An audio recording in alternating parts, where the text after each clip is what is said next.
असं कोण म्हटलं व्हिडिओज बनवणं खूप इझी आहे. जेवढा 1-2 मिनिटाचा व्हिडिओ आपण बघतो ना, त्यामागे कित्येक तासांची मेहनत असते आणि त्यामागे कितीतरी टेक आपल्याला घ्यावे लागतात. तेव्हा आपल्याला पाहिजे तसा शॉट मिळतो. आणि हे सगळं मला आता कळतंय जेव्हा मी स्वतः याची सुरुवात केली आहे. आता गुढीपाडव्याला फक्त 5-6 दिवस उरलेत आणि मला असं वाटतंय की मी या 5-6 दिवसामध्ये ना तुमच्यासोबत रोज एक नवीन रांगोळी शेअर करावी, जेणेकरून गुढीपाडव्याला तुम्ही ती काढू शकता. तुम्हाला काय वाटतंय मी रांगोळी तुमच्यासोबत शेअर करावी की नाही? मला हे कमेंट करून नक्की सांगा. मला गार्डनिंग करायला खूप जास्त आवडते. माझ्याकडे सगळ्या प्रकारची झाडं आहेत. फक्त एक कमळाचं माझ्याकडे झाड नव्हतं आणि ते सुद्धा मी आता लावलंय. खूप दिवसांपूर्वी ना मी कमळाची बी पाण्यामध्ये रुजवली होती आणि आता त्याला छान असे मुळं फुटलेत. एक पानसुद्धा फुटलंय आणि मस्त असं मोठं ग्रो झालंय. पण आता त्याला पुढे लावायचं कसं ना हेच मला कळत नाही. जर तुम्हाला माहीत असेल ना कमळाचं झाड कसं लावतात, तर प्लीज मला कमेंट करून नक्कीच सांगा. मी तुमची कमेंट वाचेल.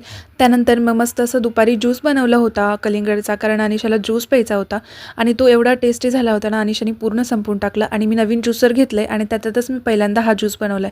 जर त्या ज्युसरची लिंक तुम्हाला हवी असेल ना, मला कमेंट करून सांगा. मी ती लिंक तुमच्यासोबत शेअर करेल. संध्याकाळ झाली होती. मस्त संध्याकाळी दिवा वगैरे लावला आणि आज रात्रीच्या जेवणामध्ये ना मी फक्त भात बनवला होता, कारण आम्ही जेवायला दोघीजणीच होतो. त्यामुळे फक्त खिचडी भात आणि लोणचं मस्त असं जेवण केलं आणि उद्याच्या व्हिडिओची तयारी केली, म्हणजे व्हिडिओची एडिटिंग केली आणि नंतर स्क्रिप्ट लिहायला बसले. आणि माझ्या कालच्या व्हिडिओला तुम्ही खूप छान प्रेम दिलं, त्यामुळे तुमचे सुद्धा खूप खूप मनापासून आभार. असंच प्रेम देत राहा आणि आय होप तुम्हाला आजचा हा व्लॉग आवडला असेल. भेटूया उद्याच्या व्लॉगमध्ये. तोपर्यंत बाय बाय.